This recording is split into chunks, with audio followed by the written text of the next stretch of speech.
Hello IIT aspirants, welcome to math book. मैं आपका teacher Nitin और आज का हमारा टॉपिक है लॉगरिथमिक इनइक्वालिटीज। लॉगरिथमिक इनइक्वालिटीज की बेसिक अंडरस्टैंडिंग मैंने अपने पिछले वीडियो में दी थी। अगर आपने वो वीडियो नहीं देखा है तो यहाँ पर ये लिंक आ रही है, पहले वो वीडियो चेक कर लीजिए। और अगर आपको उसकी बेसिक अंडरस्टैंडिंग है तो आइए शुरू करते हैं।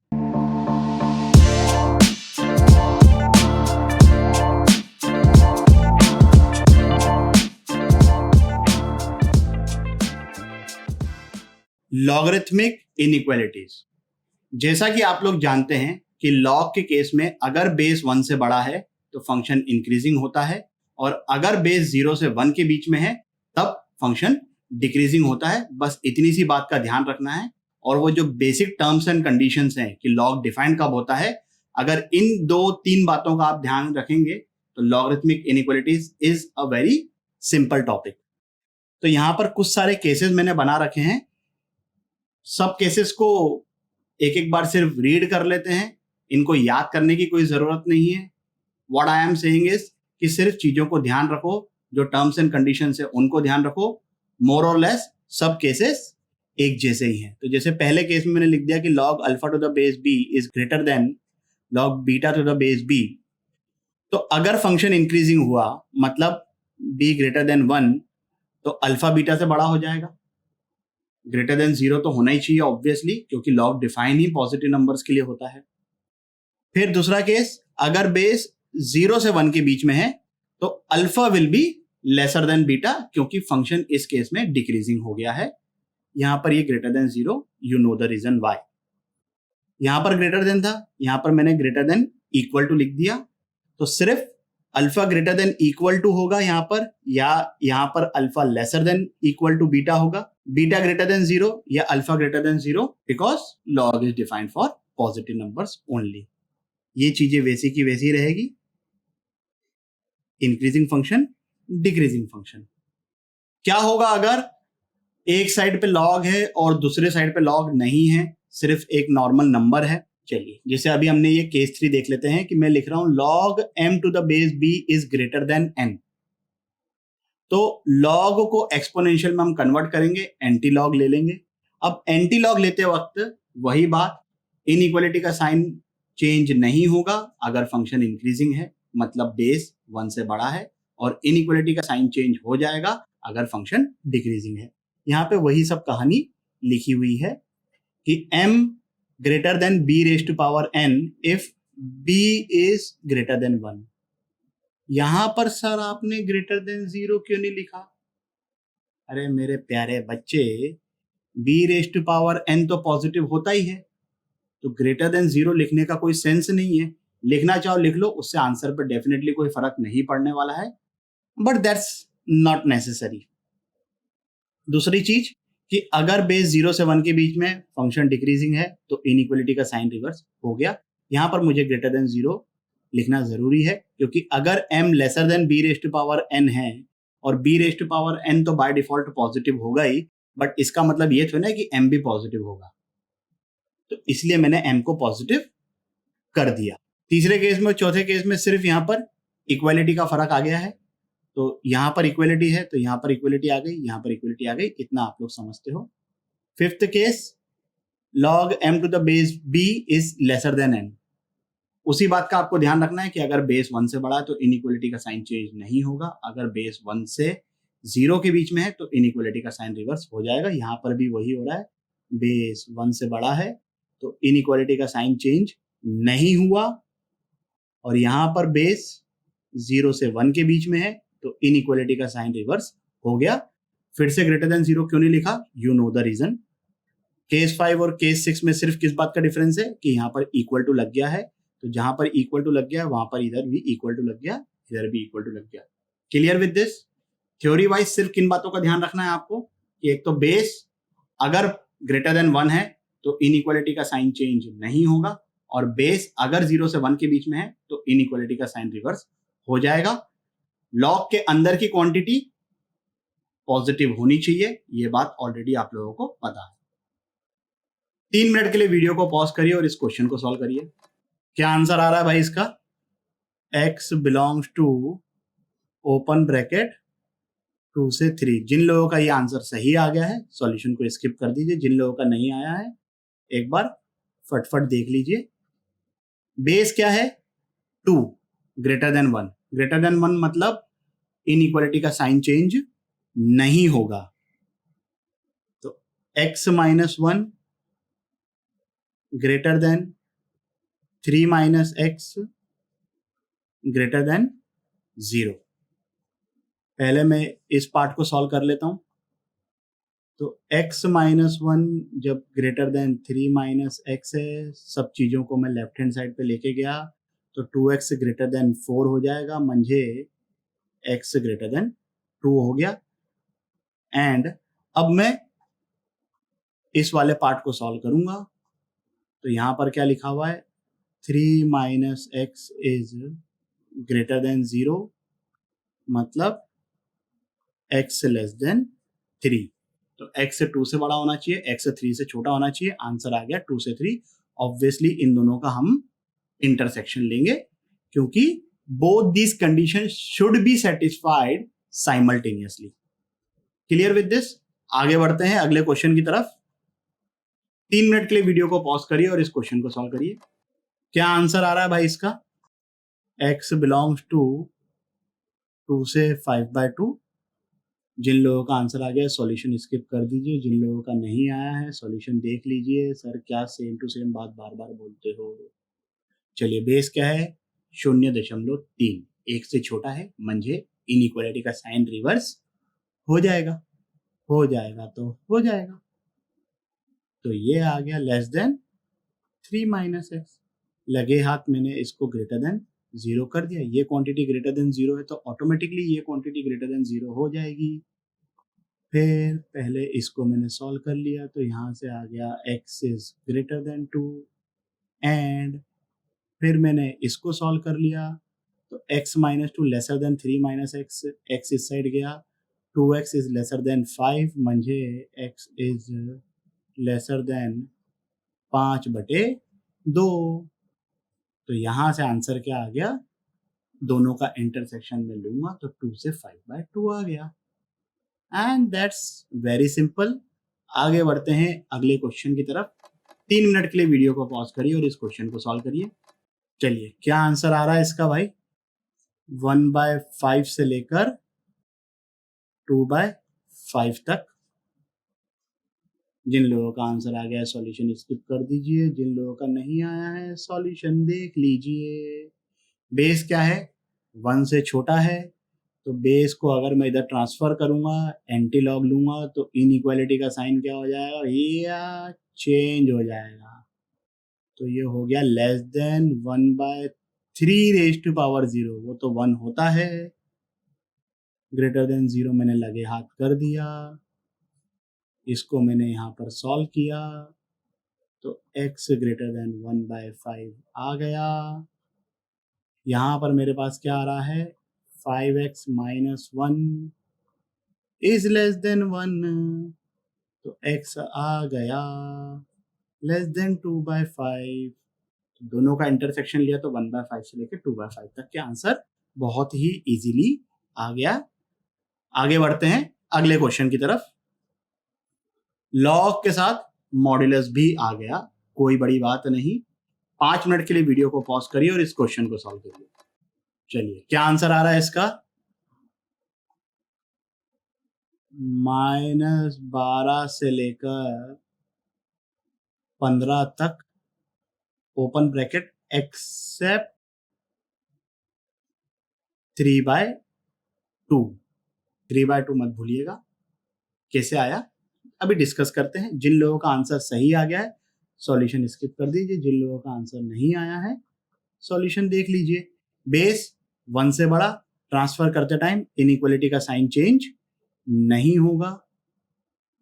तो 3 minus 2x is lesser then 3⁻³ बोले तो 27। अब ये हमें पता है कि modulus function is non negative, लेकिन लॉग के अंदर की जो क्वांटिटी है वो पॉजिटिव होनी चाहिए, 0 नहीं हो सकती वो।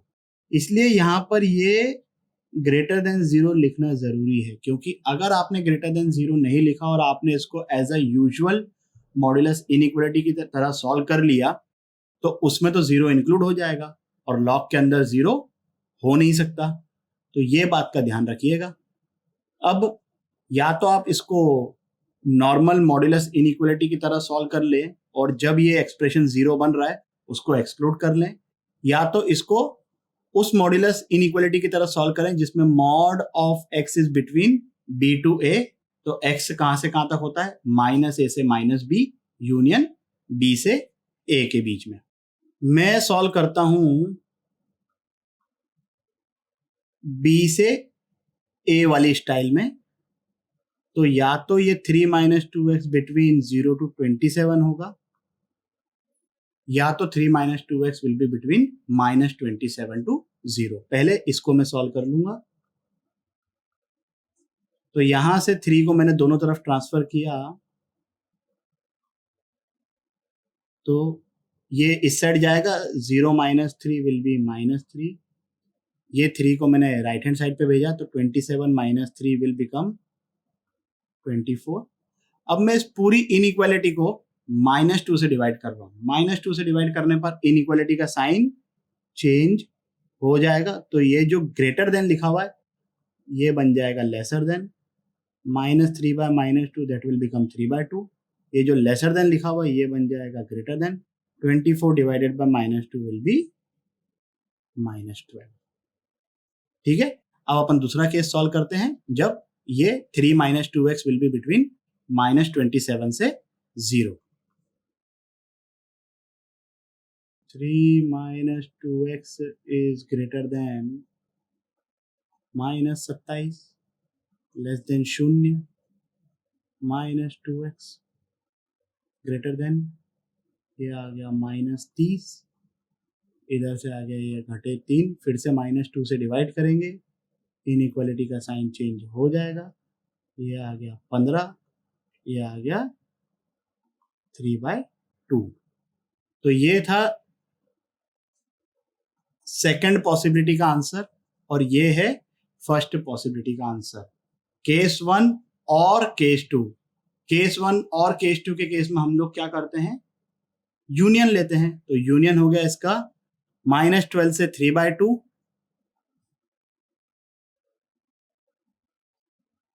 -12 से 3/2 यूनियन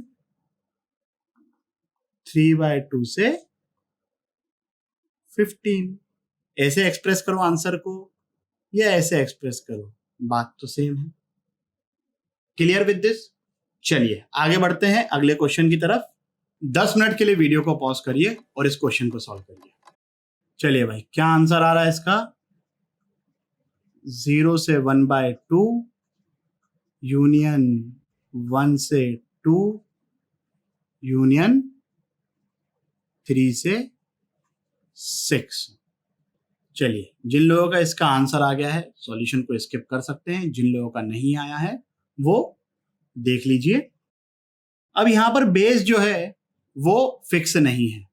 अभी तक जितने भी क्वेश्चन किए वो फिक्स थे, हमको पता था देखकर कि भैया वो 1 से बड़ा है कि 1 से छोटा है, देख के समझ में आ रहा था। यहां पर ऐसा कुछ भी नहीं है।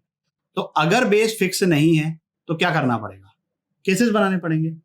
तो पहला केस हो जाएगा बेस ग्रेटर देन 1, मतलब x greater then 1/2। Let's say मैं इसको फर्स्ट एक्सप्रेशन बोल देता हूं। अब जब बेस ग्रेटर देन 1 है तो इनइक्वालिटी का साइन चेंज नहीं होगा। तो ये हो गया x² -5x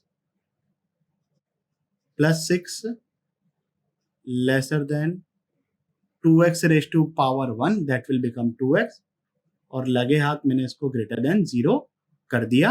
अब मैं पहले इस एक्सप्रेशन को सॉल्व करता हूं। तो x² -5x plus 6 greater than 0 किया। इसके factors easily x-2 into x-3 आ जाएंगे। वेवी कर्व में आप लोग ऑलरेडी चैंपियन हैं। तो इसका रिजल्ट आ गया x belongs to minus infinity से 2 यूनियन 3 से इन्फिनिटी, इसको मैंने बोल दिया एक्सप्रेशन सेकंड। अब ये वाले पार्ट को हम लोग सॉल्व करेंगे। तो ये वाला पार्ट क्या है, x square minus 5x plus 6 lesser than 2x। 2x को लेफ्ट हैंड साइड पे लेके गया मैं, तो ये बन गया x square minus 7x plus 6 lesser then 0। इसके भी फैक्टर्स इजीली आ जाएंगे, x minus 1 into x minus 6। तो यहां से फिर से वेवी कर्व से आउटपुट इजीली आ गया 1 से 6 तक। इसको मैंने बोल दिया एक्सप्रेशन 3। अब मुझे क्या करना है, 1, 2 और 3 इन तीनों का लेना है इंटरसेक्शन, और इन तीनों का जब मैं इंटरसेक्शन लूंगा तो मेरे पास आउटपुट आ जाएगा x बिलोंग्स टू 1 से 2 यूनियन 3 से 6।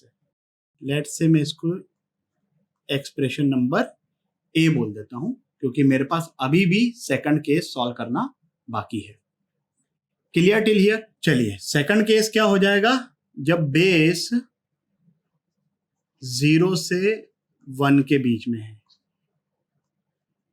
केस 2, तो यहां से मेरे पास आ गया x greater than 0 less than 1/2। इसको मैं बोल देता हूं एक्सप्रेशन नंबर 4। अब जब बेस 0 से 1 के बीच में है तो इनइक्वालिटी का साइन चेंज हो जाएगा। यहां से मेरे पास आ जाएगा x square minus 5x plus 6 is greater then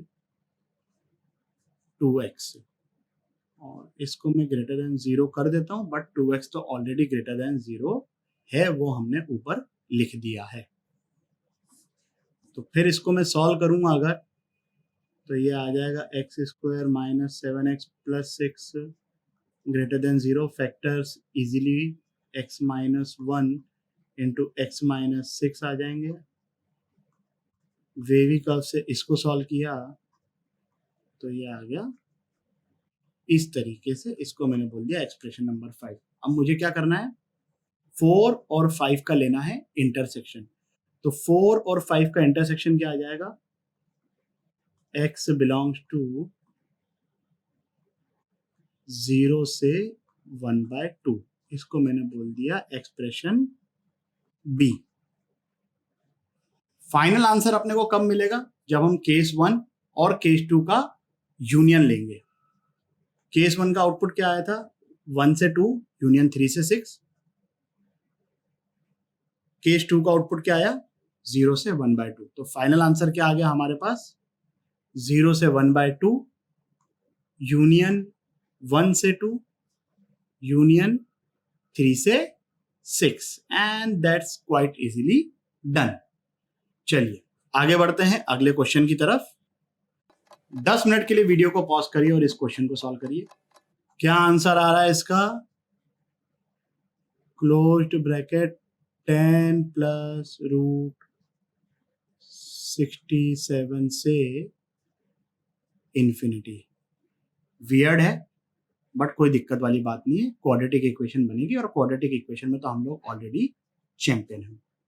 जिन लोगों का इसका आंसर सही आ गया है वो सॉल्यूशन स्किप मत करिए, वो इसका सॉल्यूशन पूरा देखिए।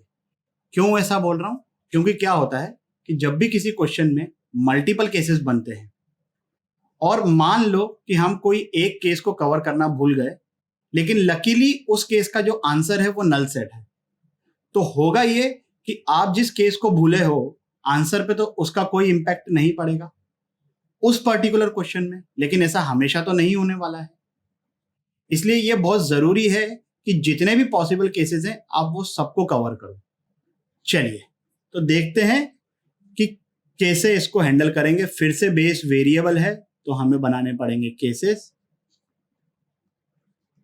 पहला केस बेस 1 से बड़ा तो x ग्रेटर देन 4 आ गया। बेस कितना है यहाँ पर x -3, इनइक्वालिटी का साइन चेंज नहीं होगा तो ये आ गया 2x² -20x plus 24 greater than equal to x² -9 और इसको मैं कर देता हूँ greater than 0।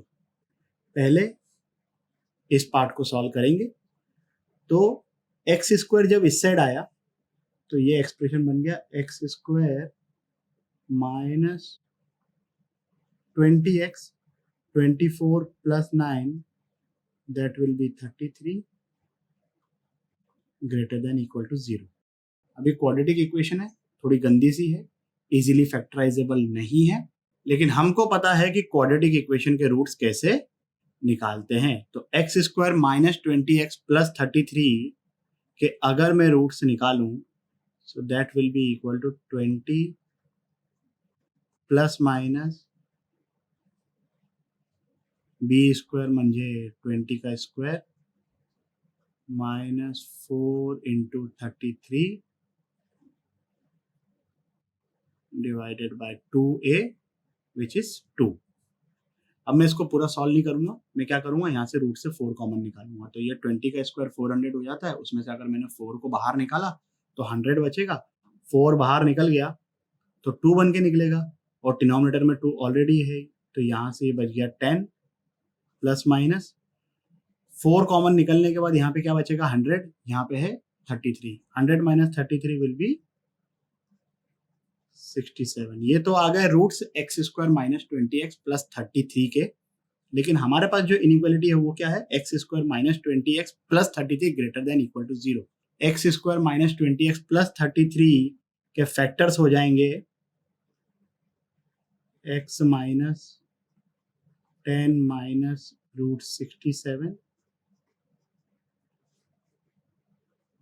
Into x -10 plus root 67 greater than equal to 0।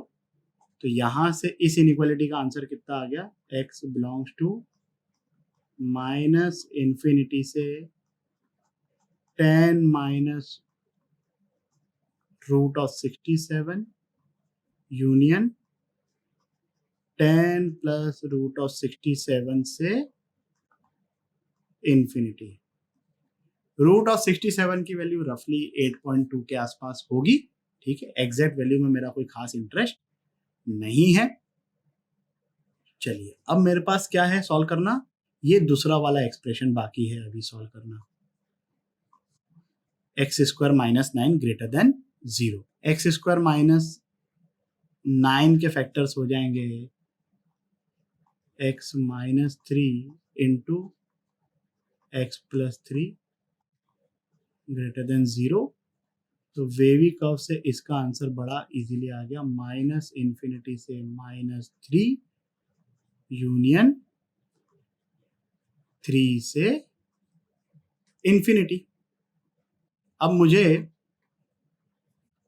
x greater than 4, x between this expression and x between x belongs to this expression, इन तीनों का लेना है इंटरसेक्शन। तो एक काम करता हूं मैं नंबर लाइन बना के इस बार इंटरसेक्शन लेता हूं, क्योंकि ये मामला थोड़ा सा जो ना गड़बड़ है दिखने में। तो पहली चीज क्या है अपने पास x ग्रेटर देन 4, लेट से मैंने 4 को कहीं यहां प्लॉट कर लिया तो ग्रेटर देन मतलब इस डायरेक्शन में। दूसरी चीज क्या है मेरे पास माइनस इंफिनिटी से 10 minus root of 67, root of 67 रफली 8.2, तो 10 माइनस 8.2 विल बी 1.8, तो 1.8 विल बी समवेयर हियर, इसको मैं लिख देता हूँ 10 माइनस रूट 67, तो माइनस इंफिनिटी से 10 माइनस रूट ऑफ 67। अच्छा फिर 10 plus 8.2 that will be 18.2 somewhere let's say here, ये यहाँ से ऐसा आ गया। तीसरा एक्सप्रेशन क्या आया है, -∞ से -3 यूनियन 3 से इन्फिनिटी। तो 3 तो यहाँ पर कहीं होगा, -3 समवेयर हियर, तो यहाँ से इस तरीके से, यहाँ से इस तरीके से। अब मुझे लेना है इंटरसेक्शन। तो देखिए ये वाला रीजन तो काउंट होगा ही नहीं, क्योंकि 4 से पीछे तो अपने पास ये पहला वाला जो कंडीशन है उसके हिसाब से कोई अपने पास आउटपुट है ही नहीं, x ग्रेटर देन 4 है, तो ये वाला काउंट होगा नहीं। इस वाले रीजन में देखूं तो 4 से बड़ा, तो जो चीज 4 से बड़ी है वो ऑटोमेटिकली 3 से बड़ी हो गई, चेक। फिर इसका और इसका अगर मैं इंटरसेक्शन देखूं तो 10 + √67 से जो चीज बड़ी है वो ऑटोमेटिकली 4 से बड़ी हो गई। तो फाइनली इन तीनों का जो इंटरसेक्शन आ रहा है मेरे पास वो आ रहा है x बिलोंग्स टू 10+, अब 10 + √67 पे क्लोज ब्रैकेट आएगा, क्योंकि उस पर क्लोज ब्रैकेट था ऑलरेडी, यहां पर क्लोज ब्रैकेट है। ये हो गया अपने पहले केस का आंसर। अब दूसरे केस का आंसर क्या होगा, निकालते हैं भाई। केस 2 पहले बना लेते हैं। केस 2 क्या आएगा, जब बेस 0 से 1 के बीच में है, मतलब x greater then 3 less than 4, और इस केस में जो इनइक्वालिटी का साइन है वो रिवर्स हो जाएगा। तो मुझे क्या मिलेगा, 2x² - 20x + 24 less than equal to x² - 9, और लगे हाथ मैंने इसको कर दिया ग्रेटर देन 0। अब पहले इसको सॉल्व कर लेते हैं। तो यहां से आ गया x² - 10x + 12 ग्रेटर देन 0। फिर से इसके इरेशनल टाइप के रूट्स आएंगे, वो निकाल लेंगे हम लोग फॉर्मूले से। तो रूट्स आ रहे हैं x² - 10x + 12 इक्वल टू 0 के 5 - √13 एंड 5 + √13। तो यहां से इसके फैक्टर्स बन जाएंगे x - 5 - √13 and x - 5 + √13। Wavy curve से इस इनइक्वालिटी को मैं सॉल्व करूंगा तो उसका आंसर आ जाएगा x बिलोंग्स टू -∞ से 5 - √13 यूनियन 5 + √13, इन्फिनिटी। ये आ गया सेकंड पार्ट। मुझे थर्ड पार्ट भी सॉल्व करना है, लेकिन क्या मैं थर्ड पार्ट सॉल्व करूंगा? अगर मैं थर्ड पार्ट को सॉल्व करता हूं तो मैं फर्स्ट, सेकंड और थर्ड तीनों का इंटरसेक्शन लूंगा। मैं एक बार यहीं पे चेक कर लेता हूं कि क्या इन दोनों का इंटरसेक्शन कुछ आ भी रहा है, क्योंकि अगर इन दोनों का कोई इंटरसेक्शन नहीं आएगा तो थर्ड पार्ट सॉल्व करने का कोई सेंस ही नहीं बनता, अननेसेसरी वेस्ट ऑफ टाइम। तो अगर आप ध्यान से देखोगे तो फर्स्ट और सेकंड का ही इंटरसेक्शन पॉसिबल नहीं है। 5 - √13 is definitely laser than 3, 5 + √13 is definitely greater than 4। तो इन दोनों का इंटरसेक्शन कुछ नहीं आ रहा है, तो केस 2 का जो आउटपुट आया वो आ गया null set. This was luck. हर वक्त ऐसा नहीं होता है, इसलिए मैंने बोला कि केसेस बनाना जरूरी है। अगर आप एक आध केस मिस कर गए उसके बाद भी आपका आंसर सही आ गया, so you are just lucky this time, not every time. तो पहले वाले केस का आंसर आया था अपने पास 10 + √67 से इन्फिनिटी। सेकंड वाले केस का अपने पास आंसर आया नल सेट। तो फाइनल आंसर अपने पास